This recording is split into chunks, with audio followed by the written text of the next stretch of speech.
Okay, welcome everybody. It is me, Ryan Lanji. I'm on the board of directors for the UK Asian Film Festival, Tongues on Fire. I am here today with a really exciting guest.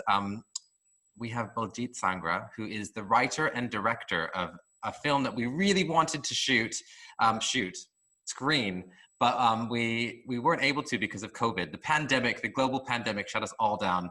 But I was really excited to have a Q&A with you, so we thought that we would complete one via Zoom. Ladies and gentlemen, the writer and director Baljit. This is an applause. We're giving you an applause. Hey, yeah. Baljit is the writer and director behind a documentary called Because We Are Girls. It was released in 2019. It is a phenomenally touching film about three sisters who basically have decided to take a stand against their abuser. Did you want to tell us a bit more about the film? Well, it's a feature documentary. It's about a family that comes to terms with a devastating secret. Three sisters were sexually abused by a relative. The sisters break their silence to protect other girls in their family and to be example for their daughters. Yeah. The film is really about misplaced shame and family honor and, perpetuation of patriarchy.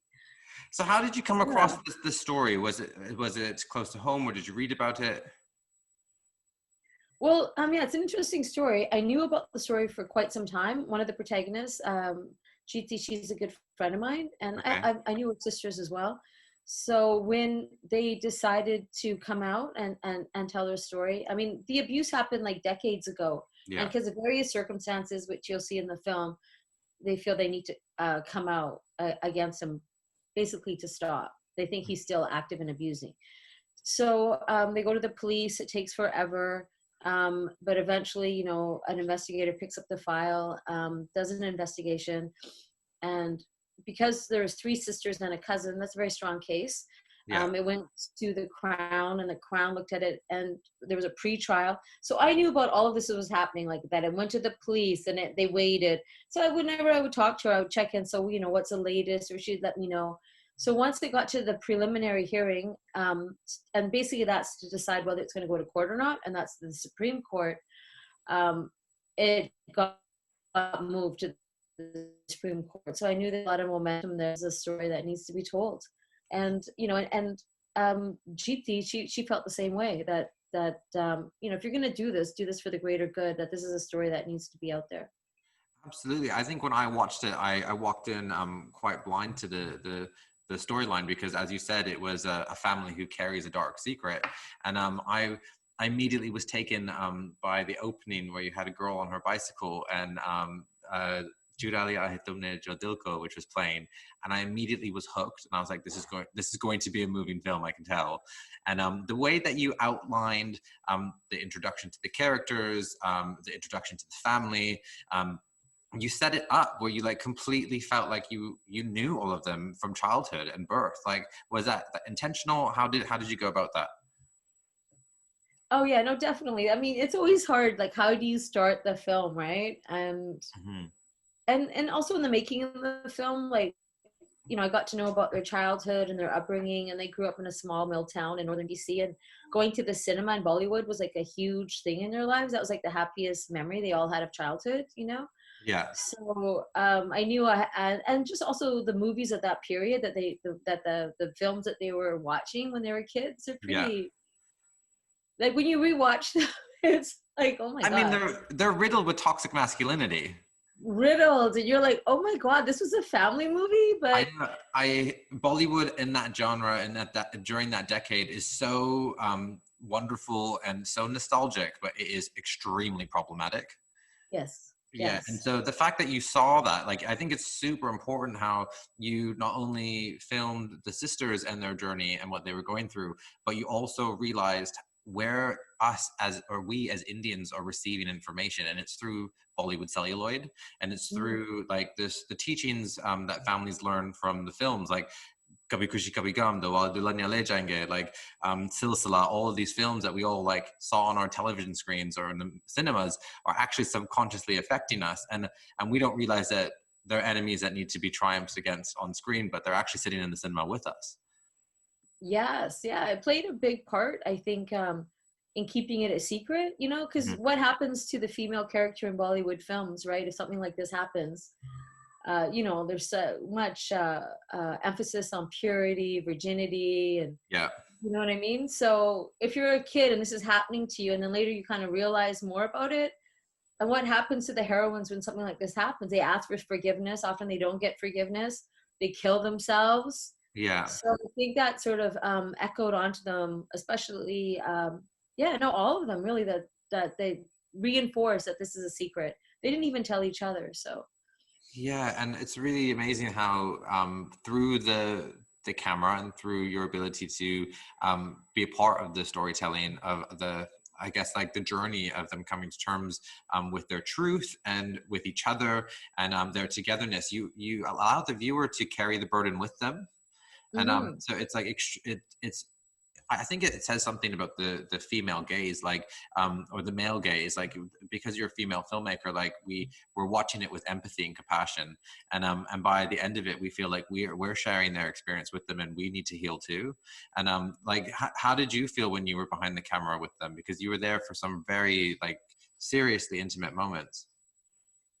Well, it took 3 years to make, so just following that journey, and I think it helped that, you know, I knew them beforehand. But right now in sort of the film world, and you know, we're really talking more about representation and Mm. you know who should tell the story. And I really think, you know, coming from the same community, coming from the same, just understanding that story, and you don't have to, you already get things. You don't have to ask every little thing. Like you get it. Yeah, You can do a deeper dive. I think, you know, like when I talk to the parents and I'm like, you know, this is everybody's story. yeah, You know, to get to trust me, like, you know, I don't want to put something out there that's gonna hurt you, you know. That I think they were so brave to do this, but this is such a common story and such a secret in our community. It's so taboo, but you're everybody's story, you yeah. know. And since we did the film and the parents came to the opening, Mhm. um, you know, that was so brave. And I think they feel, um, you know, maybe they weren't able to help them as much growing up, but this is a way to help them now, to support them. Yeah. But Jeethi was telling me that a lot of people in the community, you know, peers, her father's peers, have reached out and said, you know, really proud of you for doing this, to That is being involved in this film and sharing this really hard story with everyone. It's, yeah, it's that very is cathartic That's and very healing. phenomenal. I mean, I could feel that. I could feel that in some of the scenes with the parents as well, because you not only do you charter their journey from acceptance to the court case, you follow the parents' acknowledgement that there's something that they're not a part of, and something that is an elephant in the room. And how was your experience discussing filming and even opening a relationship and dialogue with them? With the parents? Yeah, Yeah, well, I mean, that took some time, obviously. Like, you know, just, you know, I would just go over, have tea, you know, protest, hug, yeah, just chat, you know. And I thought, like, it's not just about what happened to them, right? It's your whole story. It's the immigrant story. That's why we Bollywood. And you know, what was it like growing up in a small mill town, you know, when you immigrate in the 70s, the racism that they endured, the jobs they had to take. They yeah. kept having to bring people from India, so their house was packed. So you know, the mom was like, I really lost, you know, didn't have my eyes on the ball of my kids. I was so overwhelmed. And that's such a common story, right, of immigration.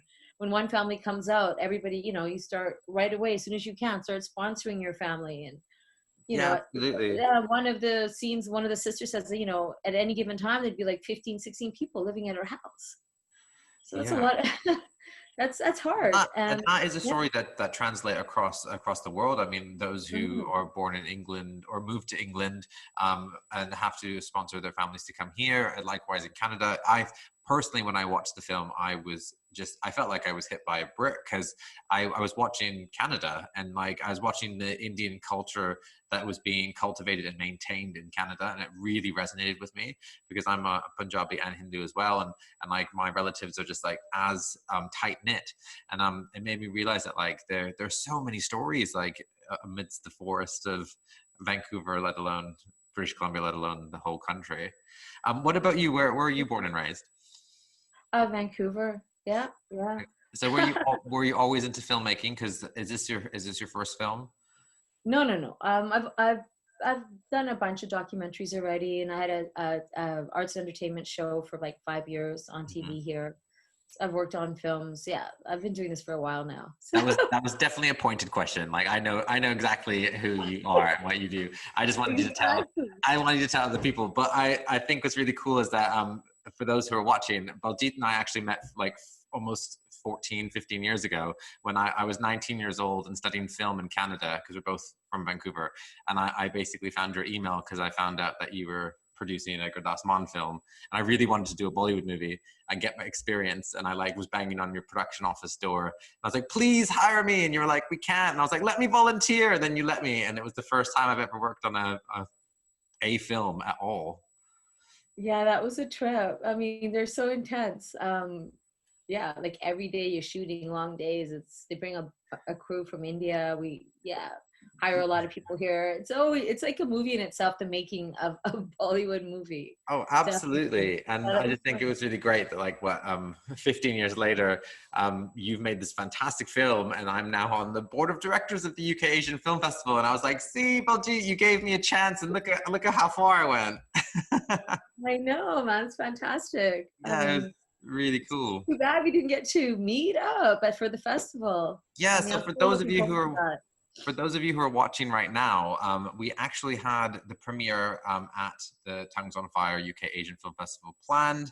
I was going to host a Q&A with Baljit, and we were really excited, but you were in the midst of having to premiere somewhere else, and COVID was like fast approaching, wasn't it? What was that experience like? Well, we actually, we were in uh, at the Glasgow International Film Festival, Hmm. just a few weeks prior to when we'd be in London, and that was like in March, Yeah, mid-March. I remember Yeah, that. and then there's a couple weeks in the middle, so I thought, rather than go home, I'll just go, travel. So I went to Portugal. And while I was in Portugal, that's when things got really bad. You're getting taxed, everybody's worried, they're like, get home. The Canadian government's like, if you're away, come back. You might not be able to get home. So then that's when I had to reach out to the festival and say, I think I've got to go. I don't think I'll be able to make it to the festival. And at that point, you guys were still going to do it. But then shortly after, things changed on your end and you had to, Yeah, not. we were waiting literally to the last minute because we have put so much effort into the festival. We had such an amazing program of short films and feature films and documentaries lined up. And I remember getting emails from the board basically saying like, hang tight, hang tight. And I was like, I just didn't want to cancel this Q&A with you. I was like, I just really wanted to see you and watch the film. And so it was one of those moments where like, as soon as I said it, I was like, no, it became real. Because it's for me, I mean, any film lover is affected as soon as you realize that the cinemas are closing. I mean, when I realized that all the movies I wanted to see from March till now will not happen, I was devastated. Oh man, I was so excited. I was just waiting in Portugal and then I was planning to come to London, premiere the film there and just meet everybody and see more films. And it's just a different experience when you play a film like this for your community, Absolutely. something really, really special. And in the making of the film, it's a lot of layers. And I think that everybody gets it, but if you come from the community, you can get deeper, like even, Yeah. I translate, there's a lot of dialogue, especially in the big climactic scene with the parents that's in Punjabi. I translated that, but you can't translate every word, No, you can't. and or subtleties I think, South Asian viewers could really get, Yeah, like mannerisms and nuances for sure. the nuances for sure. And yeah. Okay, let's talk about that scene without giving it away. I think you build this beautiful story that really like mesmerizes the audience because it's as magical as a Bollywood film, but you can see that there's a very like insidious underbelly. And as you start to get to know these sisters, they have such a beautiful dynamic that you feel like they were casted. They're just so cute and sweet, and they're so dynamic, each and every one of them. And it leads to this scene where the family finds himself in the living room discussing the sort of deep-seated trauma that the sisters have gone through, and they're asking for acceptance and understanding from their parents. How did that come about, and what was it like shooting that? Wow, yeah, that was an intense scene. We filmed that kind of again during the trial process, Hmm. and I really needed some scene where they're all together in one space. So it started out as a tea and just chatting and like, this is where we're at in the court. And then it got into, we don't feel supported. And it just sort of slowly escalated. And we just filmed it like maison say, just a cinema verite, and just like really, just kept following it. And as I was filming, I was crying behind the camera. Oh my Like, God, Baljit, I could only imagine. and I I was usually in put the camera down and go tears. and hug them, but I'm just like, they didn't, it wasn't like we were there. We had that kind of access, but we were really tiny when a crew. It was just me, the cameraman, and the sound was sort of, tucked away, and Yeah. it just was a really intense scene. But the way it plays out, you're right, it has that feeling. People have asked me like, where'd you get those actors? I'm like, they're not actors. Yeah, no, they're not. And I mean, No. I at first was trying to ask myself whether I recognize them because of the fact that I'm South Asian and I'm from that part of the world and I've had that experience. And I was like, you honestly couldn't have asked for a more vulnerable, like, dynamic of people in the room, because you had like the dad who was extremely staunch but also very, very emotive. Like you could tell that he was able to understand the gravitas of the situation, but he was pinned between tradition and his manliness and his masculinity. And then the mum was like, she was like suffering as well, and you could see it. But the daughters were like, we need you to rise up right now. And like, how did it, like, were there moments when you were shooting that scene where you felt like you you could, I mean, I just don't know when you'd say cut, like when you'd even know when to stop rolling. Yeah, it was a natural end to that scene, and you see that in the film, right? It just builds, and there's so much of emotion, and Yeah, there's a big outburst. Yeah, yeah. So I we can feel just it now. I'm like, so so for those who and don't understand how a documentary is made, like you obviously have yourself, the director, and a cameraman and a sound person. So if you watch the film, you'll see the family members in the living room. But so who else is there capturing the moment? well, it depends on what we were filming, really. But a film and at that, I wanted it just to be really small, and so we could just move Yeah, seamlessly. Like the flow is just really seamless. Very yeah, and yeah, you just feel like a fly on the wall. Like you just see it play out as if you were there. yeah, So that was really important.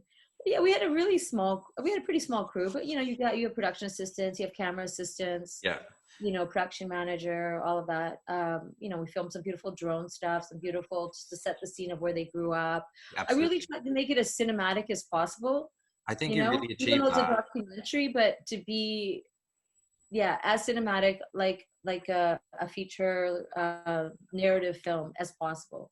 Yeah, it So feels it feels like you've paid it the respect and attention that it deserves. Like you created a world for us, but you have it really rooted in reality. So never once are we whisked away with the notion of Bollywood or Indian culture or even celebration, because like a huge part of their healing and also a huge part of their distraction from the issue was dancing and music and celebration. And so you managed to showcase how they still engage in it without forgetting the entire point of the film, which is that there's like this gray cloud over all three sisters.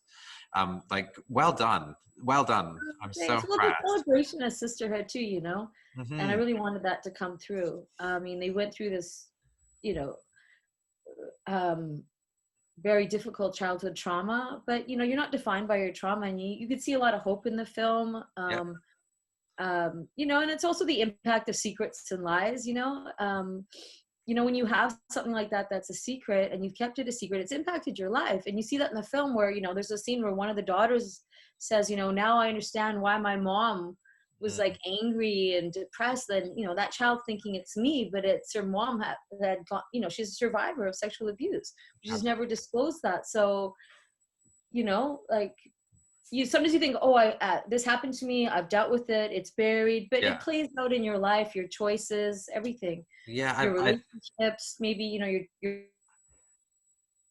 we talk about all of that in the film. Yeah, absolutely. I think even like anyone who's gone through any obstacle in life, like it's always important to wake up and welcome it to the table and know it's a part of your daily existence. If you put it away, then it becomes a skeleton in the closet. How has it widened your perspective of sexual abuse in the South Asian community or other cases? Have people communicated to you, or did you do research or get more of an understanding of the severity of it? Um, Well, I mean, I've obviously been learning so much more as I'm going, but early on, I reached out to an organization in Vancouver, Vancouver Rape Relief, and Mhm. yeah, sometimes you're overwhelmed. You're the filmmaker, you're the friend, but I'm not equipped to be like a counselor.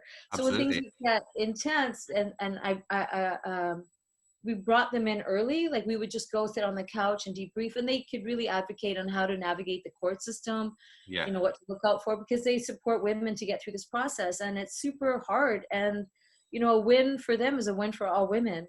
So absolutely. they were real allies. And when the judgment came, the verdict, they even flew up to Williams Lake to be there. Yeah, So if you don't have a sisterhood, you could find a sisterhood for real. And there's organizations out there and women that will support you on that journey. So yeah, yeah, that really helped me, to learn more um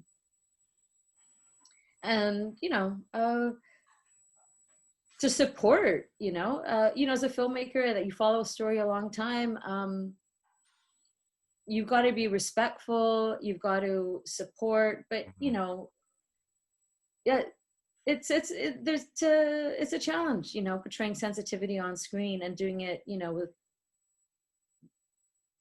right, you know what I mean, with ethics. You got to think about Absolutely. all of that, because after you follow a story for so long, they really know you and they tell you everything.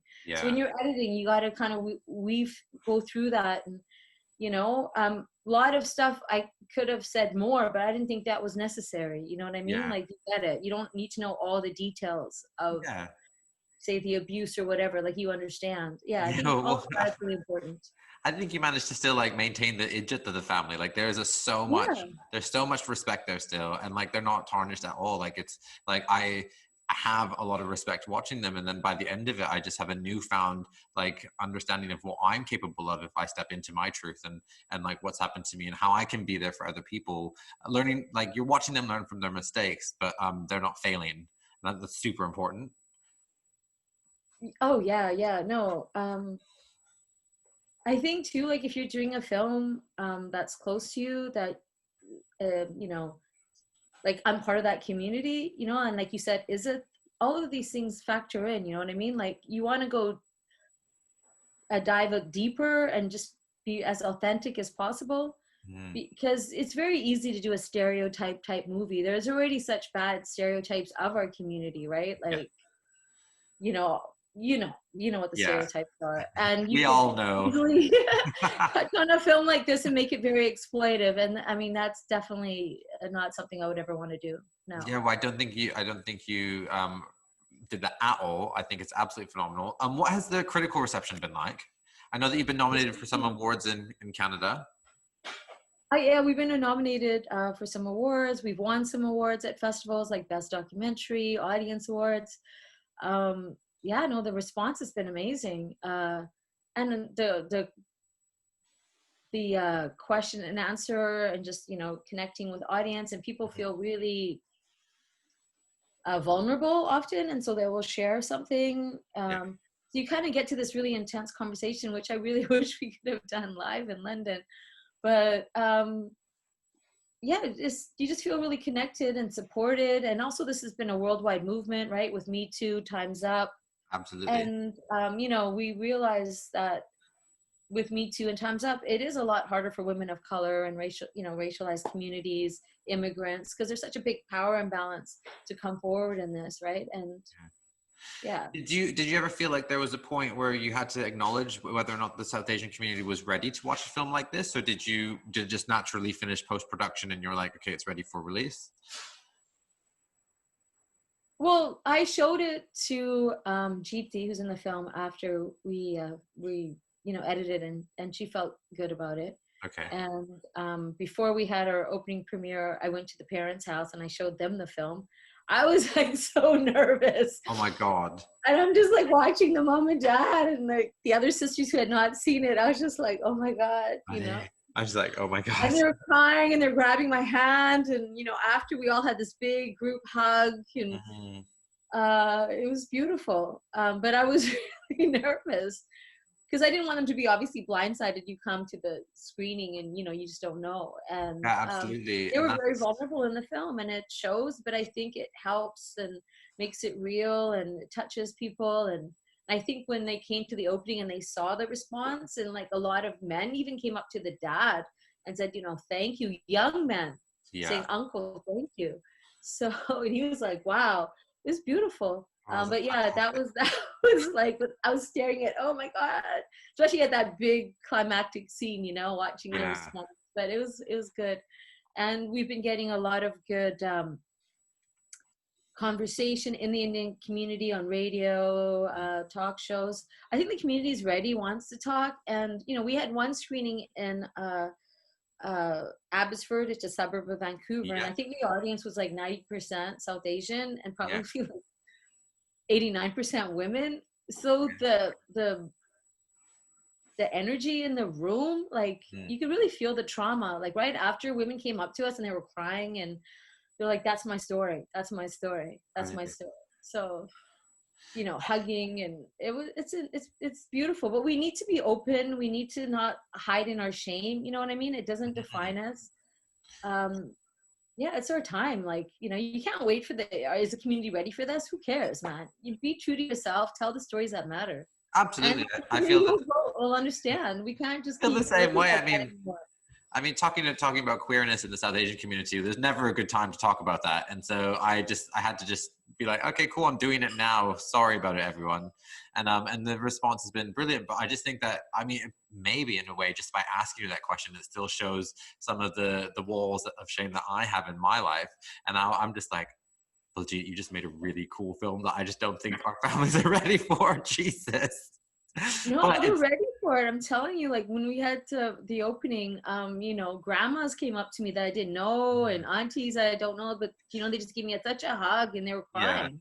But Because imagine like I think they this is couldn't tell due. their stories. There's no way, right? Like there's no way. So when they recognize that story, that could be their story too. Well, So we thank you on behalf of anyone who's seen the film and hasn't been able to give you a moment and tell you like that you've given a voice to a lot of generations to come, generations that exist, and generations of the past. Like like it's not even my place to say it, but I just can feel a sense of like an ancestral pride.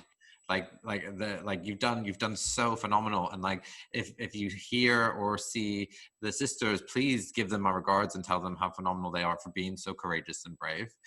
My last question for you is, do you have a plan for a digital release? I mean, fingers crossed, we're going to hopefully have a premiere sometime soon and you'll be able to come again and we can have a Q&A with a live audience. But in the meantime, what do you have planned?